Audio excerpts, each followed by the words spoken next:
In order to be authentic, you need to be vulnerable. That's probably scary for a lot of you. I know it can be scary for me at times, but it doesn't really have to be if you think about it. But before we dive into that today, click the subscribe button so that you can keep up with the content that we're posting to support you as a transformational leader. To be an authentic leader in business, you do need to be vulnerable. If you listen to what Brené Brown has to say, she says, vulnerability is the courage to show up authentically regardless of the outcome. That doesn't mean weakness, it just means showing up. It also doesn't mean showing up and yelling really loudly either. It just means showing up and being willing to open up and be genuine with people. Every time I do an accelerated leadership program, I show Brené Brown's video, The Power of Vulnerability. If you haven't watched it, I encourage you to. It's really, really fascinating. At the end of the video, people have a sense of what it really means to show up regardless of the outcome, and to know that they're unique, and it's what makes them unique and special that is so powerful in showing up authentically and being vulnerable. But the reaction I get so many times is, well, that's great. I can do that in my personal life, but I can't do that in business. So I ask them, do you know anyone?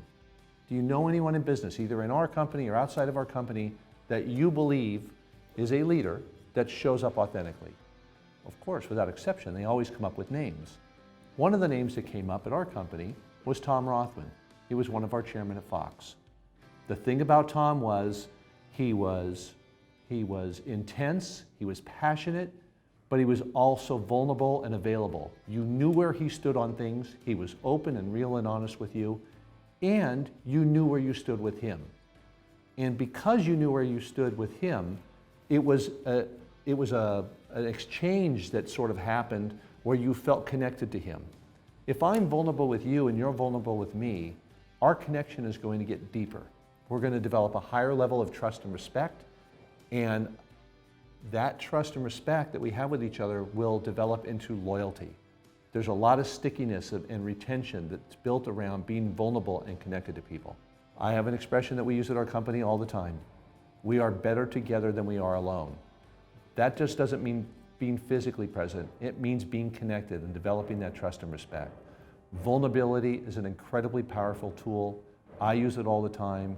I suggest that you take a deeper look and see how you can use it more effectively too. That's it for today. Don't forget to click on our newsletter and get more content from us on developing tomorrow's leaders today. Take care.